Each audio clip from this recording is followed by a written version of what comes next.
श्री कृष्ण चंद्र भगवान की जय। श्रीनाथ जी बाबा की जय।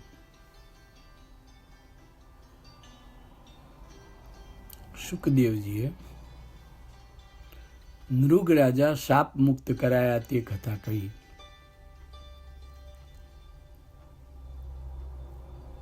હવે યમુનાજી પર બળભદ્ર દ્વારા થયેલા ક્રોધની કથા તેઓ રાજા પરીક્ષિતજીને કહી રહ્યા છે। સુખદેવજીએ કહ્યું, હે રાજન, એક દિવસ બલભદ્રજીને પોતાના સ્વજનોને મળવાની ઈચ્છા થઈ, તેથી તેઓ ગોકુળમાં પધાર્યા। બળભદ્રને જોતા જ સૌ તેમને ભેટી પડ્યા અને બળભદ્રજીએ માતા પિતાના ચરણના સ્પર્શ કર્યા। નાના નાના ગોપ બાળકોએ બળભદ્રજીને પ્રણામ કર્યા અને શાંતિથી બધા સાથે બેસી બળભદ્રજીએ યોગ્યતા અનુસાર અને સંબંધ અનુસાર સૌના ક્ષેમ કુશળ પૂછ્યા। હવે તો સૌ ગોપ બાળકો મોટા થઈ ગયા હતા, તેથી તેમના બાળકો પણ ગાયો ચરાવવા જતા હતા। સૌની સાથે અત્યંત રોમાંચ ઊભો થાય તેવી રીતે બળભદ્રજીએ જૂના દિવસોના સંસ્મરણો તાજા કર્યા। નંદ બાબાજીએ બળભદ્રજીને પોતાના સૌ સ્વજન અને બંધુજનના ખબર પૂછીને કહ્યું કે શ્રી કૃષ્ણ તો પરિવારવાળા બન્યા, તેથી અમને યાદ કરવાનો સમય ક્યાંથી કાઢે? પણ સારું થયું કે કંસ મર્યો અને દુર્ગમ કિલ્લો બનાવી કૃષ્ણ દ્વારિકામાં વસ્યા। વ્રજનારીઓએ પણ બળભદ્રજીના આદરપૂર્વક દર્શન કરી મધુર હાસ્ય વેરતા વેરતા કૃષ્ણને યાદ કર્યા અને કહ્યું, મથુરા નગરીની નારીઓ સાથે શ્રી કૃષ્ણ ચંદ્ર આનંદમાં તો છે ને? અમને, પિતાશ્રીને, માતાશ્રીને સૌને યાદ કરે છે ખરા? જેના માટે બધું જ વિસરી ગયા હતા તેમને કેમ વિસરાય? જેને લીધે અમે બધું જ ત્યજી દીધું હતું તે મીઠી મીઠી વાણીમાં અમને ફસાવીને અમારો ત્યાગ કરી ગયા, પણ અમારાથી તેમને કેમ વિસરાય? શ્રી કૃષ્ણના વિયોગથી પીડાતી ગોપીઓ પરસ્પર વાતો કરવા લાગી કે કૃષ્ણનો સમય આપણા વિના પસાર થયો છે અને થાય છે, તો આપણો સમય પણ તેમના વિના પસાર થાય છે જ ને, અને બાકીનો સમય પણ પસાર થવાનો છે। હા, ફરક એટલો કે તેમનો સમય સુખમાં અને આપણો સમય દુઃખમાં પસાર થાય છે। આમ અંદરો અંદર વાતો કરતી ગોપીઓ શ્રી કૃષ્ણ વિરહમાં અત્યંત ભાવ વિભોર બની આંસુ સારવા લાગી ત્યારે બળભદ્રજીએ વ્રજાંગનાઓના મનનું સમાધાન અને ક્લેશનો નાશ શ્રી કૃષ્ણના સુંદર સુંદર સંદેશાઓથી કર્યો। આમ બળભદ્રજી ચૈત્ર અને વૈશાખ એમ 2 મહિના ગોકુળમાં રોકાયા। એક દિવસ બળભદ્રની ચારે બાજુ વ્રજની નારીઓ બેઠેલી હતી। પવન પણ સુંદર અને શીતળ રીતે વહી રહ્યો હતો। સુમધુર સુવાસ પ્રસરી રહી હતી। બળભદ્રજીએ વારુણી રસના પાન પણ કર્યા હતા। ગોપીજનો ગીત ગાઈ રહ્યા હતા। ત્યાં મદથી ઘેરાયેલા ચક્ષુવાળા બળભદ્રજી કુસુમ માળા ધારણ કરી ઉન્મત્ત બની બેઠા હતા। તેમણે કાનમાં એક કુંડળ ધારણ કર્યું હતું। નીલાંબર સરી પડતું હતું, હાસ્ય ફરકી રહ્યું હતું અને પ્રસ્વેત બિંદુઓથી મુખ કમળ ભીનું ભીનું થઈ રહ્યું હતું। બળભદ્રજી ઈચ્છતા હતા કે યમુનાજી તેમની પાસે આવે, પરંતુ યમુનાજીએ વિચાર્યું હશે કે બળભદ્રજી શું કહી રહ્યા છે તેની ખબર પડતી નથી, તેથી યમુનાજીએ તેમની આજ્ઞાની દરકાર જ ના કરી। ત્યારે બળભદ્રજીએ યમુનાજીને ઘમંડી માની રોષપૂર્વક હળના અગ્રભાગથી સેંકડો ફાટામાં તેને ફેરવી નાખવા તત્પર થઈ ગયા। તેમનો રોષ અને આવી તત્પરતા જોઈ યમુનાજી ભયથી આશ્ચર્યચકિત થઈ ગયા। તે તેમના ચરણોમાં પડી કહેવા લાગ્યા, હે બલરામ, મેં આપના ભાવને નહીં જાણી ઉપેક્ષા કરી હતી, પરંતુ હું આપને શરણે આવી છું. આપ મને અપમાન મુક્ત કરો. બલરામજીએ યમુનાજીની યાચનાને ધ્યાનમાં લઈ માફ કરી દીધા અને ગોપીજનો સાથે નદીમાં પ્રવેશી જલવિહાર કર્યો. જ્યારે તેઓ નદીમાંથી બહાર આવ્યા ત્યારે લક્ષ્મી દેવીએ તેમની સામે પ્રગટ થઈને 2 નીલાંબર આભૂષણો અને વનમાળા વગેરે ભેટ આપ્યા. બલભદ્રજીએ જ્યારે આ બધું ધારણ કર્યું ત્યારે તેઓ ઇન્દ્રના હાથી ઐરાવત સમાન શોભી રહ્યા હતા. આજે પણ યમુનાજીનો પ્રવાહ બદલવા બલરામે જે ચાસ પાડ્યો હતો ત્યાંથી યમુનાજી ખેંચાયેલા માર્ગવાળા દેખાય છે.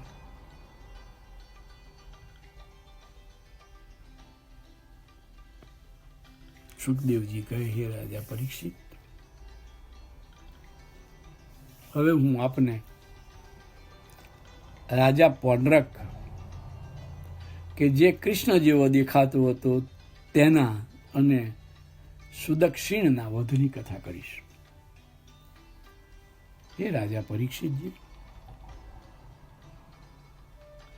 કાશી નામનો દેશ હતો.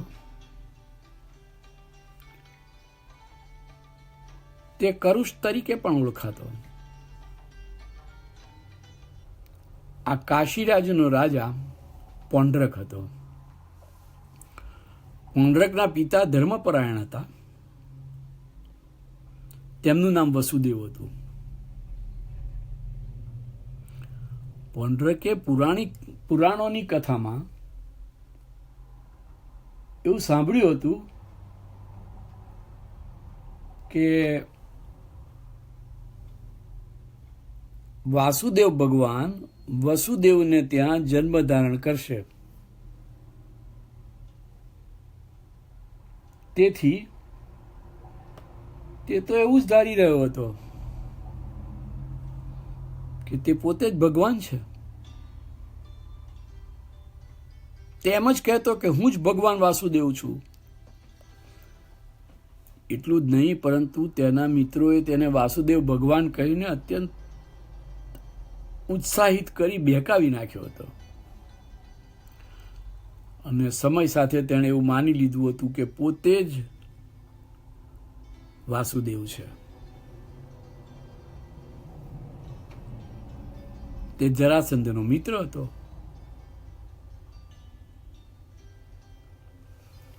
તે એક વખત જ્યારે શિશુપાળને ત્યાં વિદર્ભ ગયો ત્યારે તે શ્રી કૃષ્ણને ધિક્કારતો જ હતો. જેની લીલાને કોઈ જ ન સમજી શકે તેવા અચ્યુતમ કેશવમ પાસે પૌંડ્રકે પોતાના દૂતને દ્વારિકાની રાજસભામાં મોકલ્યો. સિંહાસન પર બિરાજેલ શ્રી કૃષ્ણને પૌંડ્રકનો સંદેશો તેના દૂતે સંભળાવવા માંડ્યો. હે યાદવ, કરુષ દેશના રાજા પૌંડ્રકે સંદેશો મોકલાવ્યો છે કે પ્રાણી જાત પર અનુકંપા કરવા માટે હું માત્ર એક જ વાસુદેવ સ્વરૂપે અવતરેલું છું. મારા સિવાય અન્ય કોઈ વાસુદેવ નથી. માટે તમે તમારું વાસુદેવ નામ છોડી દો. તમે અમારા જેવા શંખ, ચક્ર આદિ ચિહ્નો ધારણ કર્યા છે તે પણ છોડી દો અને અમારે શરણે આવો. જો તેમ ન કરવું હોય તો મારી સાથે તમારે યુદ્ધ કરવું પડશે.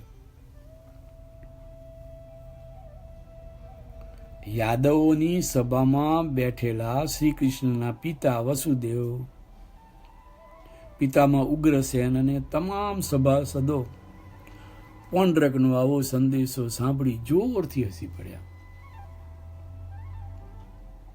દૂતનો આવો સંદેશો સાંભળી શ્રી કૃષ્ણ શાંતિથી કહ્યું, તારા સંદેશાને સાંભળી હું તારા પર સહેજ પણ રોષે ભરાયો નથી.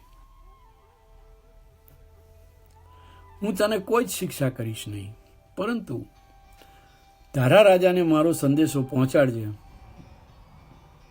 તેને કહેજે કે તે તારી જાતને ભગવાન શ્રી નારાયણ કેવડાવવાનું શરૂ કર્યું છે અને તું મારા જેવા બનાવટી ચિહ્નો ધારણ કરું છું, માટે તું બહુ જ નજીકના ભવિષ્યમાં મૃત્યુ પામીશ.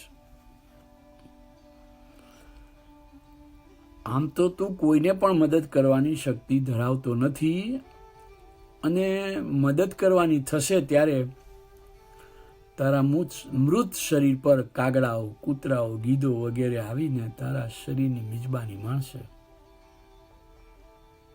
દૂત દ્વારા આવો સંદેશો મોકલાવી શ્રી કૃષ્ણ રથ લઈ કરુષ એટલે કે કાશી નગરીમાં પહોંચી ગયા. શ્રી કૃષ્ણનો નકલી વેશધારી પોંડરક પોતાના દૂત દ્વારા ભગવાન શ્રી કૃષ્ણનો વળતો સંદેશો પામી અત્યંત ક્રોધે ભરાયો અને તે શ્રી કૃષ્ણને ચઢી આવેલા જોઈ પોતાના વિશાળ સૈન્ય સાથે મેદાને આવ્યા. શ્રી કૃષ્ણએ પોંડરકને નિહાળ્યો તો તે કૃષ્ણ જેવો જ વેશ ધારણ કરીને આવ્યો હતો. નટ હતો નટ. કોઈ પણ નટ જે પાત્ર ભજવતો હોય તે જ પાત્ર જેવું જીવન જોઈ નટ જીવવા જાય તો નિષ્ફળ જ થઈ જાય. શ્રી કૃષ્ણએ મધુર સ્મિત કરતા કરતા પોંડરકના વિશાળ સૈન્યનો કચ્છર ઘાણ કાઢી નાખ્યો અને પોંડરકના રથના ભૂક્કા કરી નાખી તેનું મસ્તક સુદર્શન ચક્ર વડે ધડ પરથી છૂટું પાડી નાખ્યું. તેની મદદે આવેલા કાશીરાજનું મસ્તક પણ શ્રી કૃષ્ણે કાપી નાખ્યું. જે યુદ્ધ માટે કોઈ જ મોટું કારણ ન હતું તેવા અર્થ વગરના એક યુદ્ધનો અંત આવ્યો. કોઈ પણ વ્યક્તિ અંદરથી એક વ્યક્તિત્વ ધરાવતો હોય અને બહારથી મોરું ધારણ કરી પોતાને સવિશેષ સાબિત કરવા માંગતો હોય તો તે પોંડરક જ કહેવાય. અને તેની દુર્દશા જ થાય, હાંસી થાય અને અંતે તેનો અકારણ નાશ પણ થાય. નટોના નટ સાથે એટલે કે નટવર સાથે તો નાટક થતું હશે. ભગવાન વ્યાસ આવી નાની નાની કથાઓના માધ્યમથી મોટા મોટા સંદેશ પ્રતિકાત્મક સ્વરૂપે પહોંચાડતા જ હોય છે. કાશી રાજાનું મસ્તક કુંડળ સાથે કાશીમાં જઈને પડ્યું ત્યારે કાશીજનોનો પરિવાર આક્રંદ કરવા લાગ્યો. તેનો પુત્ર સુદક્ષિણ હતો. તેણે પોતાના પિતાની મરણોત્તર ક્રિયાઓ કરી પોતાના પિતાજીનું વેર લેવા ભગવાન શંકરનું અર્ચન કરવા લાગ્યો, તપ કરવા લાગ્યો. ભગવાન શંકર તેના પર પ્રસન્ન થયા એટલે તેણે વરદાન મેળવ્યું અને મહાદેવે શીખવાડ્યા અનુસાર તેણે અગ્નિમાંથી અગ્નિના બીજ સ્વરૂપ અત્યંત પ્રકાશતું તત્વ પ્રગટ કર્યું. તે તત્વ હાથમાં ત્રિશૂલ ગુમાવતું ભયંકર બૂમો પાડતું દ્વારિકા નગરી તરફ દોડ્યું. સૌ દ્વારકાવાસીઓ ભયભીત થઈ ગયા ત્યારે શ્રી કૃષ્ણના મહેલ તરફ સૌ દોડી ગયા. ભગવાને સુદર્શન ચક્ર દ્વારા તે અગ્નિ તત્વને ભગાડી મૂક્યું અને તેમણે સુદક્ષિણને બાળીને ભસ્મ કરી નાખ્યો. ત્યારબાદ સુદર્શન ચક્ર શ્રી કૃષ્ણ પાસે પાછું આવ્યું.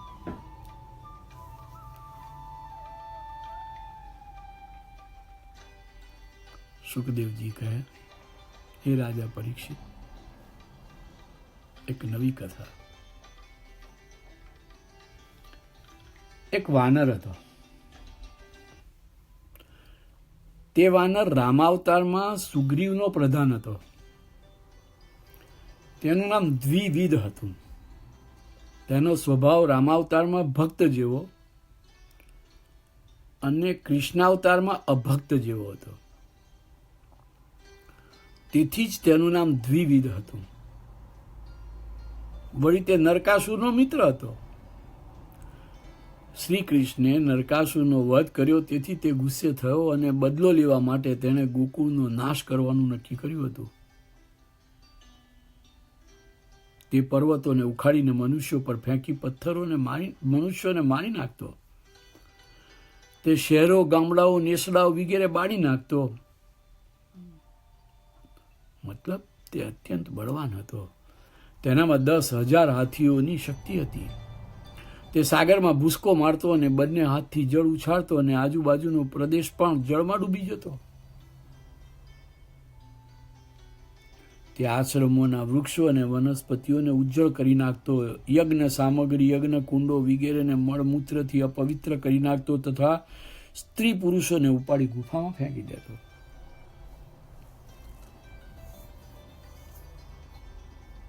આવો આ દ્વિવિધ વાનર હતો. એક વખત બલરામજી રૈવતક પર્વતના વન પ્રદેશમાં ફરી રહ્યા હતા. આ પર્વત આર્નત દેશથી નજીક હતો. બલરામજી સ્ત્રીઓની સાથે મધુર સંગીત માણી રહ્યા હતા. તેમણે વારુણી મદિરાનું પાન કરેલું હોવાથી તેમના નેત્રો પણ ઘેરાયેલા હતા. દ્વિવિધ વાનર ત્યાં આવી પહોંચ્યો અને બલરામજીને અને સ્વરૂપવાન યુવતીઓને જોઈને વૃક્ષની ઊંચી શાખા પર ચડી ગયો. તેને ડાળીઓ હલાવવા માંડી. દાંત પીસી પીસીને ચેનચાળા કરવા માંડ્યા. યુવાન સ્ત્રીઓ તેના નખરા જોઈને સહજ રીતે હસવા લાગી. તેથી તે અસભ્ય ચેષ્ટાઓ પણ કરવા લાગ્યો. બલરામજીએ તેના ઉપર પથ્થરોનો પ્રહાર કર્યો, પણ વાનરે તેમને ચાલાકીથી ચૂકાવી દીધો અને બલરામજીનો મદિરા કળશ લઈ તે ભાગ્યો અને તોડી નાખ્યો. એટલું જ નહીં, પરંતુ બલરામજીને યુદ્ધ માટે પડકારવા લાગ્યો. આખરે બલરામજીએ હળ અને મુશળ ધારણ કર્યા એટલે તેણે એક વૃક્ષને તોડીને બલરામજીના મસ્તક પર ફટકાર્યું. બલરામજી પર તો તેની કોઈ અસર ના થઈ અને તેને પોતાના મુશળથી તેના માથા પર પ્રહાર કર્યો તો તેના માથાની ખોપરી તૂટી ગઈ. છતાંય તેણે બલરામજી પર પ્રહારો ચાલુ રાખ્યા. બલરામજી વૃક્ષને તોડતા રહ્યા. અંતે વાનરે પર્વતોની મોટી શિલાઓ બલરામજી પર ફેંકી તો બલરામજીએ તેના પણ ચૂરે ચૂરા કરી દીધા. અંતે તેણે પોતાના બળવાન હાથથી બલરામજીની છાતી પર મુઠ્ઠીઓથી પ્રહાર કર્યો. ત્યારે બલરામજીએ શસ્ત્રો છોડી દીધા અને પોતાના બે હાથથી તેની આંસળી ભાગી નાખી. તેની આંસળી ભાગી જવાથી તેના મુખમાંથી લોહી વહેવા માંડ્યું અને તે પૃથ્વી પર ઢળી પડ્યો. આમ બલરામજીએ દ્વિવિધ વાનરનો વધ કર્યો. તેથી સિદ્ધો અને મુનિજનો બલરામજીનો જય જયકાર કરવા લાગ્યા. માણસનું મન પણ દ્વિવિધ વાનર જેવું છે. મન ક્યારેક ભક્ત બને છે તો ક્યારેક અભક્ત. એટલું જ નહીં, પરંતુ મનુષ્યનો મન ઉપર પ્રભાવ નહીં હોવાથી તે નિયંત્રિત રહેવાને બદલે મુસીબતો જ ઊભી કરે છે. મન તો ઘણા સંકલ્પો, વિકલ્પો, તર્ક, વિતર્કો વગેરે કરતું હોવાથી તેને અંકુશમાં રાખવું અઘરું હોવા છતાં પણ અંકુશમાં રાખવું જરૂરી છે.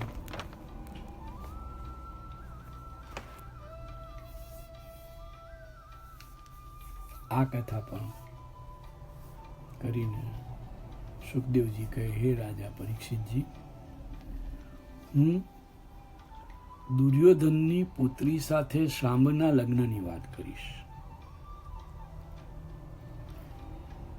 જે શાંબ કૃષ્ણ અને જાંબુવતીનો પુત્ર થાય.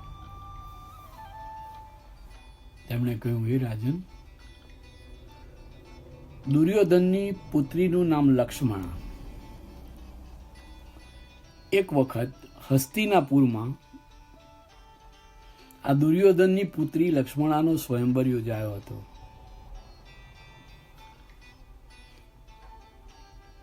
ત્યારે ભગવાન શ્રી કૃષ્ણ અને જાંબવતીના પુત્ર શાંબે અત્યંત વીરતાપૂર્વક રાજકુમારી લક્ષ્મણાનું એકલે હાથે અપહરણ કર્યું.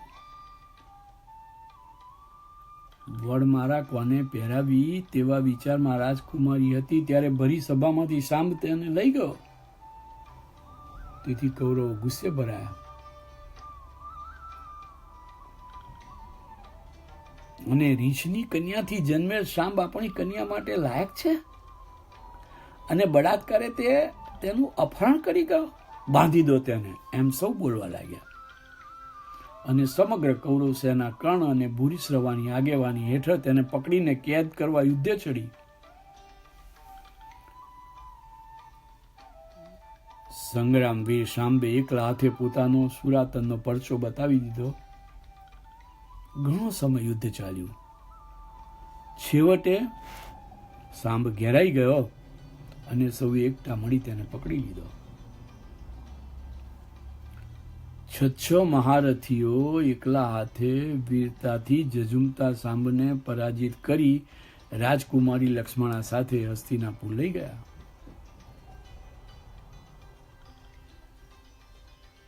આ વાત નારદજીએ આવીને શ્રી કૃષ્ણને અને બલરામજીને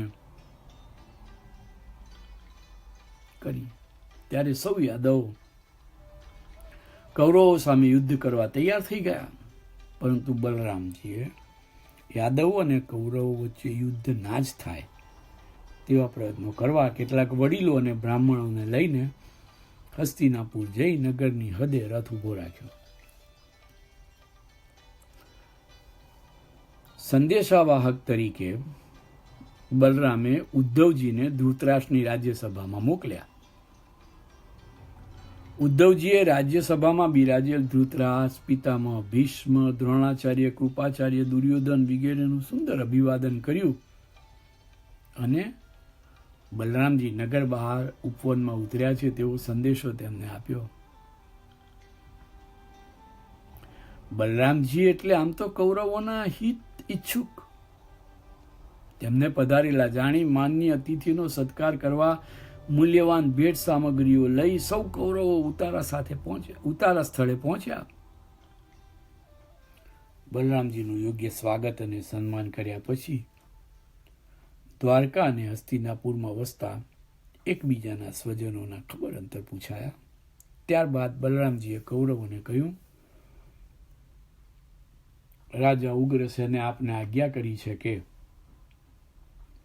આપે સાંબને અધર્મથી જીતીને કેદ કર્યો છે, પરંતુ બંને પક્ષે સ્નેહ સચવાય માટે સાંબ અને લક્ષ્મણાને અમારી સાથે મોકલી આપો.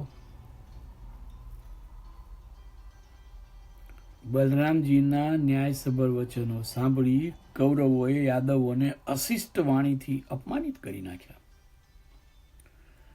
મદથી છકી ગયેલ કૌરવો અશિષ્ટ વાક્યો બોલી અભિમાનપૂર્વક પોતાના નગરમાં ચાલ્યા ગયા.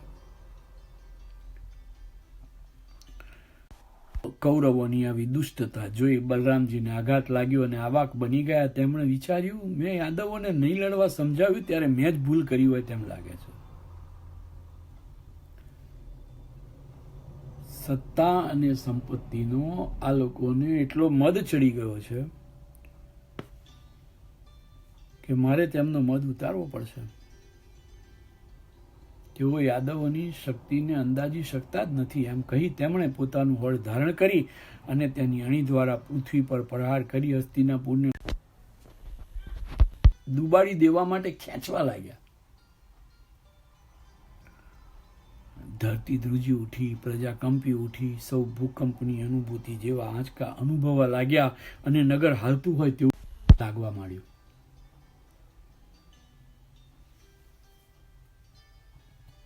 સૌ જમીન અને મેદાન પર આવીને ઉભા રહ્યા ત્યારે કૌરવોને પોતાની ભૂલ સમજાઈ. તેથી સૌ કૌરવો શ્રી કૃષ્ણ પુત્ર સાંબને અને દુર્યોધનની પુત્રી લક્ષ્મણાને લઈને તત્કાળ નગર બહાર બલરામજી પાસે પહોંચી ગયા અને માફી માંગવા લાગ્યા. બલરામજી કૌરવોની પ્રાર્થનાથી સરળતાથી પ્રસન્ન થઈ ગયા અને હળને જમીનમાંથી બહાર કાઢ્યો. આમ તો દુર્યોધન બલરામજીનો શિષ્ય હતો. બલરામજી પાસે જ તેણે ગદાયુદ્ધની કળા શીખી હતી. પ્રાયશ્ચિત સ્વરૂપે દુર્યોધનની આંખમાં આંસુ આવ્યા અને અત્યંત પ્રેમપૂર્વક હાથી, ઘોડા અને મૂલ્યવાન આભૂષણો તથા વસ્ત્રો સહિત નવબત દંપતીને વિદાય કર્યા. દ્વારિકા પહોંચી બલરામજીએ સઘળી વાત શ્રી કૃષ્ણચંદ્રજીને અને યાદવવાસીઓને કરી ત્યારે સૌ પ્રસન્ન થયા અને બંનેના વિધિયુક્ત લગ્ન કરાયા. ધન અને સત્તાના મદમાં દુર્યોધન સહિત કૌરવોનો સર્વનાશ જ થાત, પરંતુ પ્રાયશ્ચિતના ઝરણામાં સ્નાન કરવાની બુદ્ધિ ઈશ્વર કૃપાએ દુર્યોધનમાં આવી અને તેનો વિનાશ થતો અટક્યો. આજે પણ હસ્તિનાપુર ગંગા નદી તરફ દક્ષિણ દિશાએથી સહેજ ઝૂકેલું છે તેમ મનાય છે. દૈવી તત્વમાં રહેલી અદ્ભુત તાકાત સામાન્ય માણસની સમજ બહાર છે.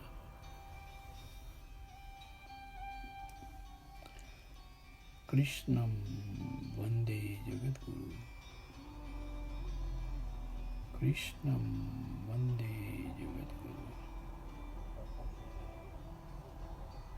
કૃષ્ણમ વંદે જગદગુરુ.